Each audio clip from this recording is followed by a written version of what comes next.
Corintios capítulo 13, el versículo 4 dice: el amor es sufrido, es benigno, el amor no tiene envidia, el amor no es jactancioso, no se envanece, no hace nada indebido, no busca lo suyo, no se irrita, no guarda rencor, no se goza de la injusticia, mas se goza de la verdad. Todo lo sufre, todo lo cree, todo lo espera, todo lo soporta. El amor nunca deja de ser. Vamos a orar. Padre, tu palabra está delante de nosotros y queremos que seas tú, a través de tu Espíritu Santo, abriendo nuestro entendimiento para ver tu verdad, para comprenderla, para aplicarla a nuestras vidas, Señor, para vivirla, para disfrutar estas hermosas palabras, Señor, que tú has permitido que a través de la historia existan.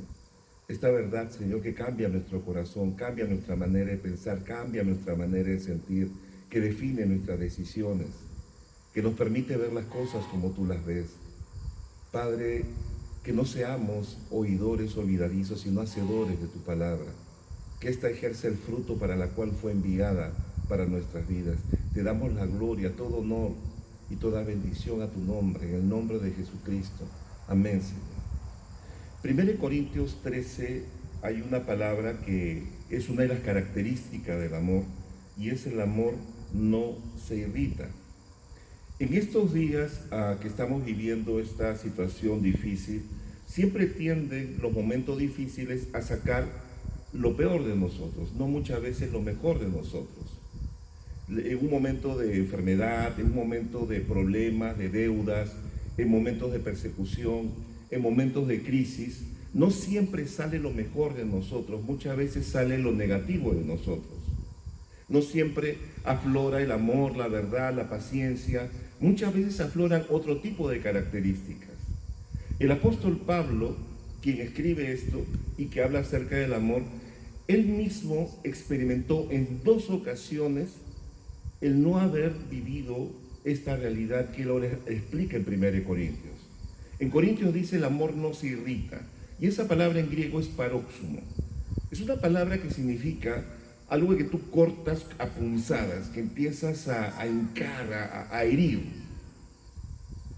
Esa palabra es usada por la psicología para hablar de una persona que, presa o secuestrada por su rencor, por su resentimiento, se deja llevar por la ira, apaga su razón y comete muchos actos sumamente irreflexivos. Tú y yo tenemos la capacidad de pensar en los actos que hacemos. Si voy a decir esto, voy a producir esto. Si hago esto, voy a producir esta situación. Tenemos la capacidad de proyectarnos, de pensar a dónde nos llevan nuestras decisiones. Tú y yo sabemos y tenemos la capacidad, porque somos seres humanos, tenemos razonamiento, tenemos inteligencia, de proyectarnos y decir: no me conviene, no es bueno, no es justo decir ahora esto, mejor me callo. Porque si yo dijera esto, voy a producir esto. Tenemos esa capacidad. Pero cuando estamos presa del paróxumo, la ira secuestra nuestra razón, apaga el entendimiento, y nuestro estado emocional crece a tal magnitud que domina todos nuestros actos. Estoy tan herido, estoy tan molesto, estoy tan amargo que apago mi razón, se apaga mi juicio.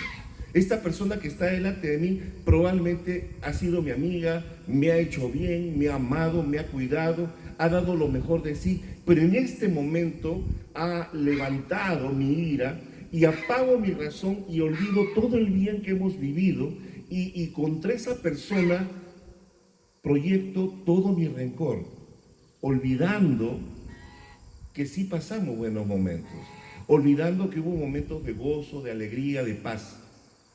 El amor tiene la capacidad de controlar esa realidad. Pablo lo explica.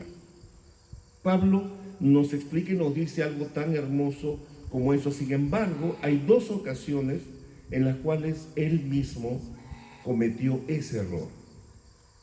Y es importante entenderlo porque Pablo es una persona que vive la persecución. Pablo es un hombre brillante, inteligente, una persona que había alcanzado un nivel de vida muy bueno, importante, a la edad que tenía. Tenía apenas 30 años y ya formaba parte del Sanedrín. un lugar destinado para gente mayor. Pablo era brillante, era inteligente, era rápido, sagaz, manejaba la cultura, los idiomas.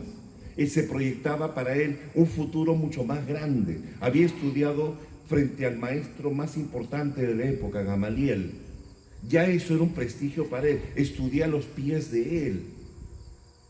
Todo eso lo pierde el día de su conversión. Cuando él pide al sacerdote cartas para apresar a los cristianos, él tenía la autoridad, la confianza para que el sumo sacerdote le dijera: toma, aprésalos, anda a Damasco y tráelos, mátalos si es posible. Y Pablo se iba con esa realidad, con eso en su corazón, con esa honra, podríamos decir. Y ese día se encuentra con Jesucristo, y esa palabra que él le dice: ¿qué quieres que haga, Señor?, definió su vida. Porque esa palabra significaba: hoy pierdo mi trabajo.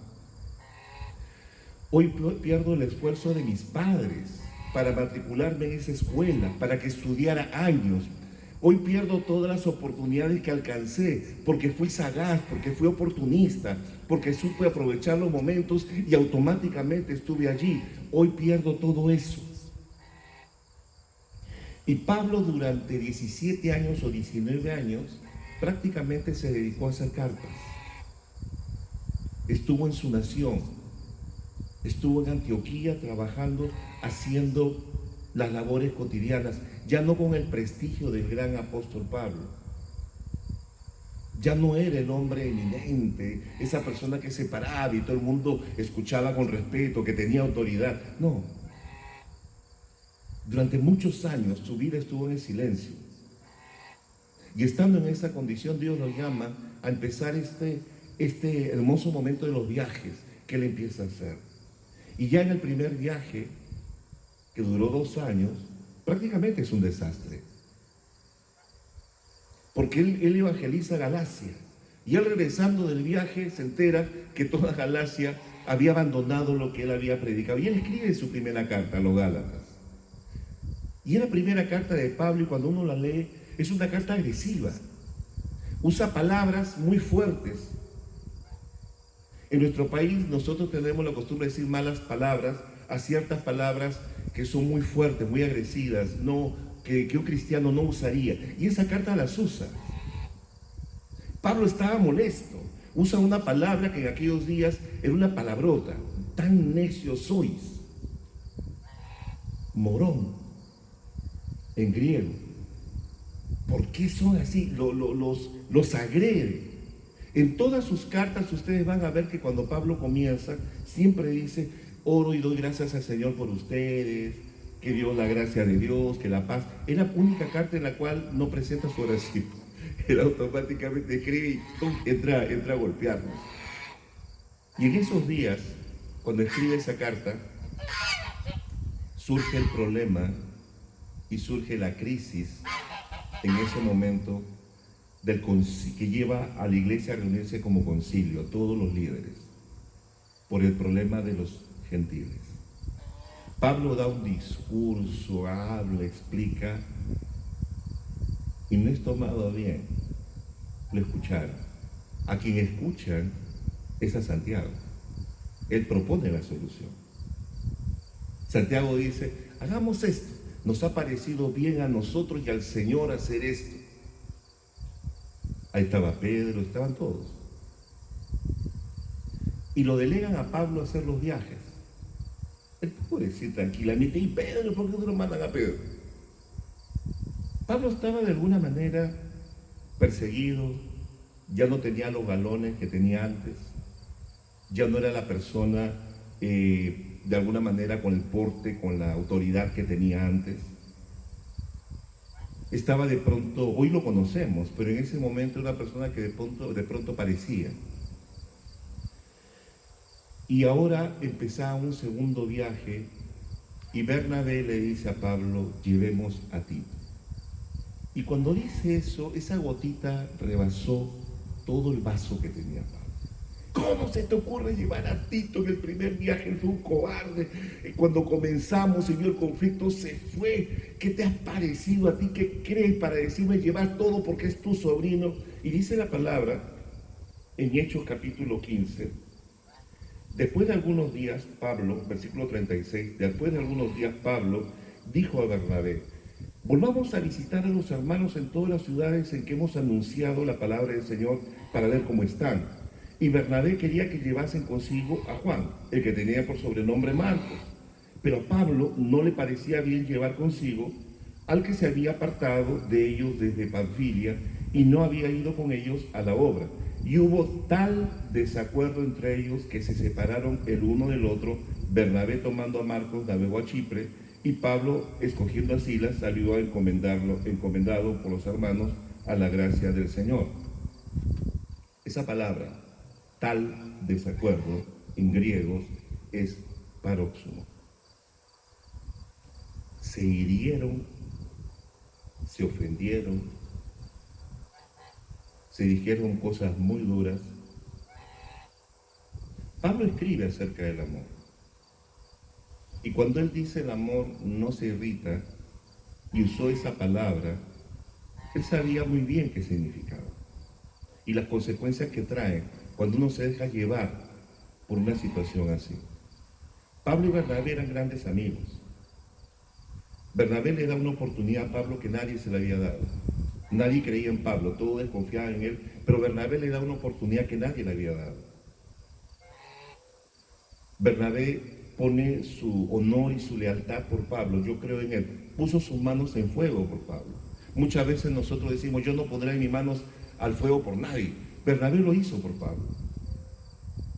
Bernabé se atreve, Bernabé se enfrenta a todos por Pablo. Nadie creía en él. Él es un falso. Él ha venido acá a destruirnos. Y si fuera verdad, no nos importa por todo el daño y las muertes que ha ocasionado. A Esteban, el gran Esteban, muere a causa de él. Él aprobó su muerte. Él dio permiso, él dio autorización, él estuvo allí. Pablo, en este momento, estaba molesto, estaba herido, estaba terriblemente amargo por lo que había hecho Juan Marcos de haber sido desleal y apartarse de ellos. Y ese momento de ira lo toma y pierde un gran amigo, Bernabé. Por un momento. ¿Cuántas veces estuvieron juntos, viajaron, pasaron momentos, dieron la gracia de Dios? Pablo predicando, Bernabé a su lado, se convirtió el procónsul Saulo y por eso él cambia su nombre de Saulo de Tarso a Pablo, procónsul Pablo.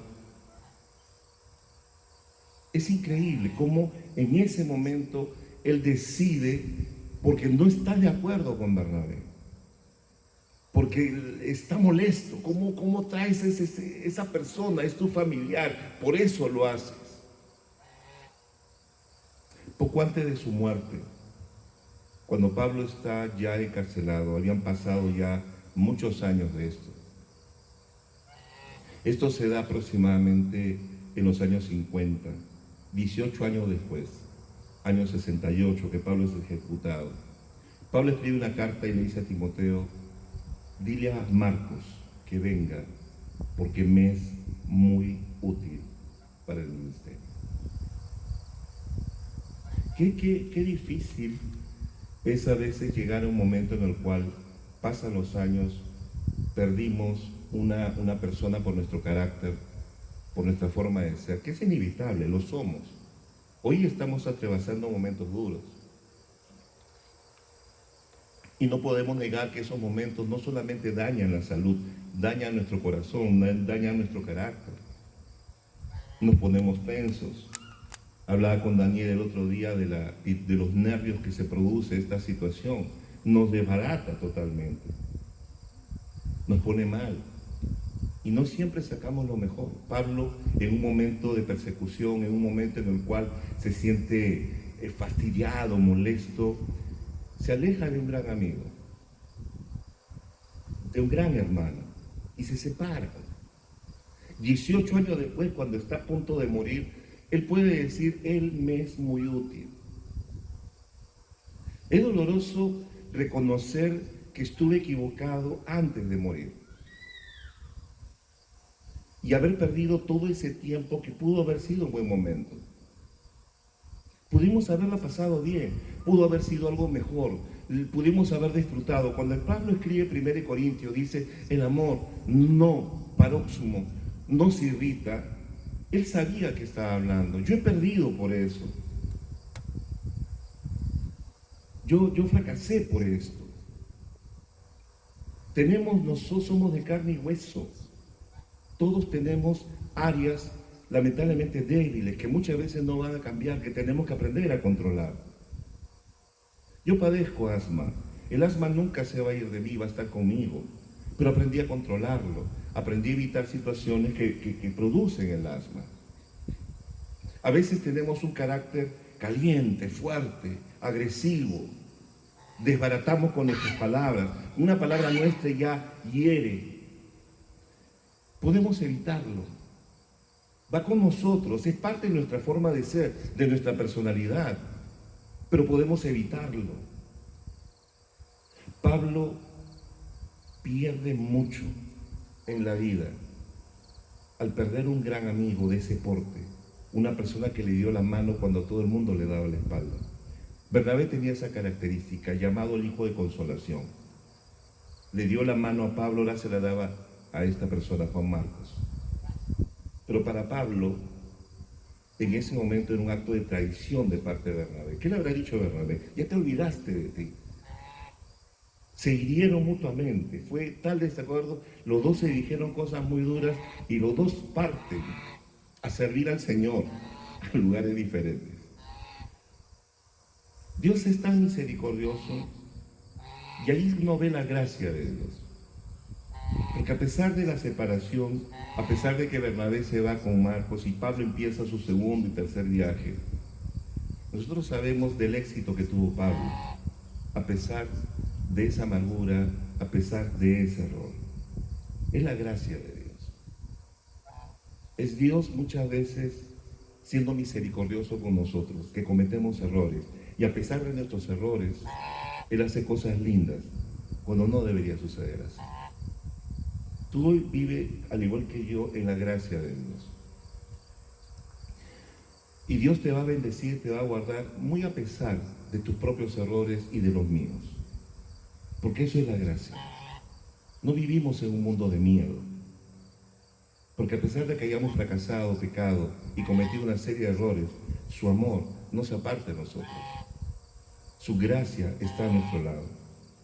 Habremos podido herir a alguien nos habrá herido a nosotros, habremos sido desleales, habremos cometido errores, sin embargo, Dios no apartó su misericordia de ninguno de nosotros.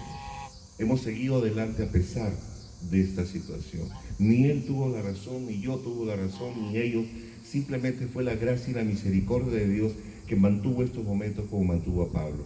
Pablo tiene otro incidente en la vida y está en Hechos 17, el 15 sucede este problema y en el capítulo 17 se da otra situación parecida.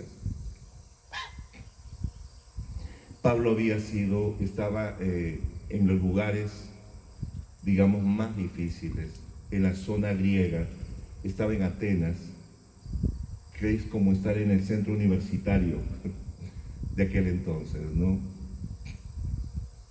Y cuando uno está rodeado de universitarios, de jóvenes universitarios, de gente que aprende, uno siempre está en conflicto, ¿no? Porque hay personas que de alguna manera lo saben todo.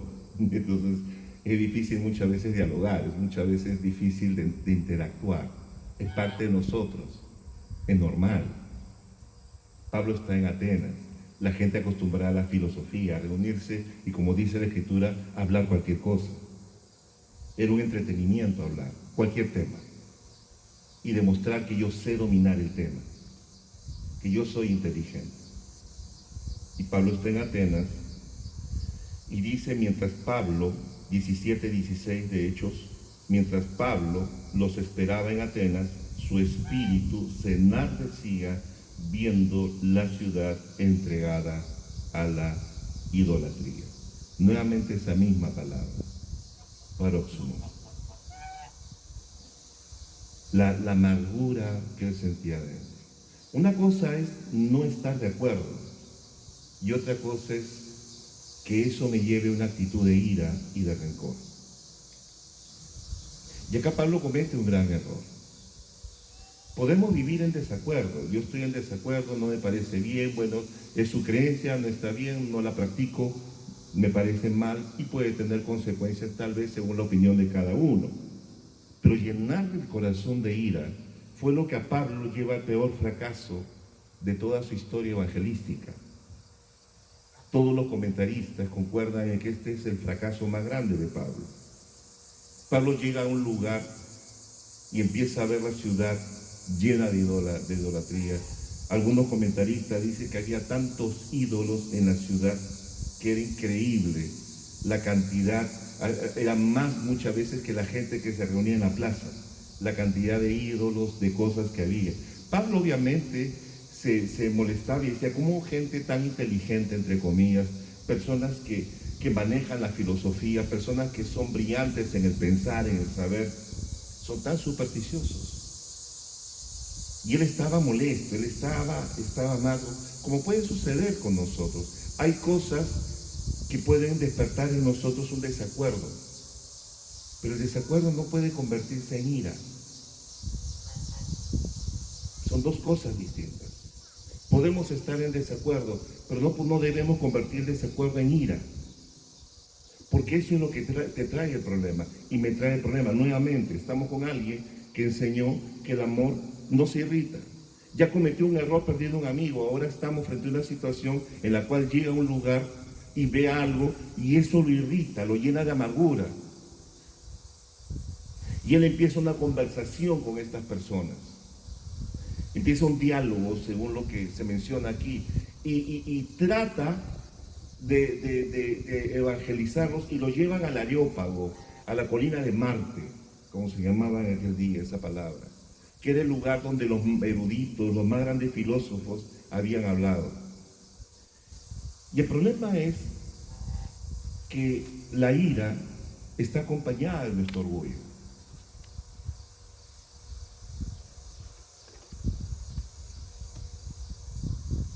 La humildad jamás va a conservar dentro de sí la amargura y la ira. La soberbia siempre. Y mientras más grande sea mi soberbia y mi arrogancia, más grande será mi ira. Porque no aceptaré que alguien se oponga a mi manera de pensar, a mi manera de ser.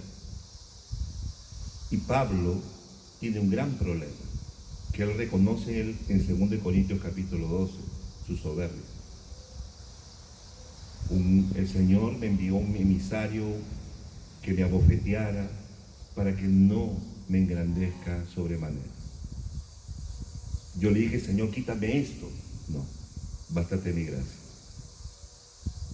Como diría el rey David, a veces necesitamos que como al caballo se nos ponga ese cabastro, esa indumentaria para poder dominarme. Soy tan necio, soy tan terco, soy tan indomable, que a veces Dios pone situaciones en mi vida que me humillan. La palabra dice, antes de venir la caída viene la soberbia. Antes de que venga el mal momento viene la arrogancia. La humildad no responde en ese nivel. Jesús dijo, aprende de mí, soy manso y humilde de corazón. Jesús fue sabio para responder. Pero tenemos acá a Pablo, que tiene un problema con su orgullo. Un gran problema con el cual ha tenido que luchar y trabajar día a día. Y hoy día se encuentra frente a una situación, alguien que lo reta a pensar y a dialogar. Y él quiere hablar como un filósofo. Él quiere conversar al mismo lenguaje, al mismo nivel. Y fracasa. Se burlan de él. Palabrero, charlatán. No, ya te escucharemos, es otros dioses, ok. Estaba interesante. Pablo fracasa porque se deja llevar por el paróxumo. Un paróxumo que simplemente exhibe algo de su orgullo, de su soberbia. El amor no se irrita, porque el amor jamás convive dentro de un ambiente soberbio, siempre de la humildad. Por eso el amor puede perdonar, Por eso el amor puede soportar. Por eso el amor puede seguir adelante a pesar de todas las puñaladas que reciba. Por eso el amor es indestructible. La soberbia no. La soberbia no va a sobrevivir. Entra en crisis, explota, se revela, comete errores, desata una serie de situaciones. La humildad no. La humildad hasta pierde. Ok, está bien, yo pierdo. Porque sabe cuando pierde, gana. Cuando muere, vive. Cuando se humilla, es exaltado. La soberbia no. Y no puede ser, yo tengo que devolver esto. Pablo es humillado frente al lugar más importante, el lugar de todas las personas que iban a escuchar a los grandes filósofos, y al final, oh, ya te escucharemos otra vez. Eso es como una persona que se levanta a cantar y no recibe aplausos. Es en esa sintonía.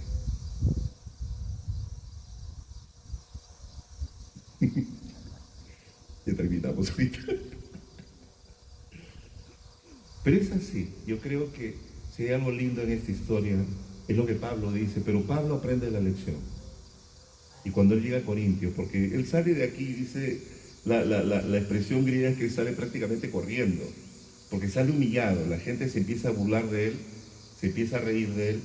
Y obviamente no hay cosa más grande y dolor más grande que la gente se empiece a burlar de lo que estamos haciendo, ¿no? Uno enseña, uno canta, uno hace algo y la gente empieza a reírse. Y la gente empezó a burlarse de Pablo.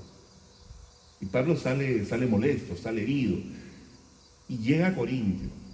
Y Pablo relata, cuando él llega a Corintio, él dice lo siguiente: así que, hermanos, cuando fui a vosotros para anunciaros el testimonio de Dios, cuando llegó a Corinto, no fui con excelencia de palabras o de sabiduría, pues me propuse no saber entre vosotros cosa alguna sino a Jesucristo y a este crucificado, y estuve entre vosotros con debilidad y con mucho temor y temblor.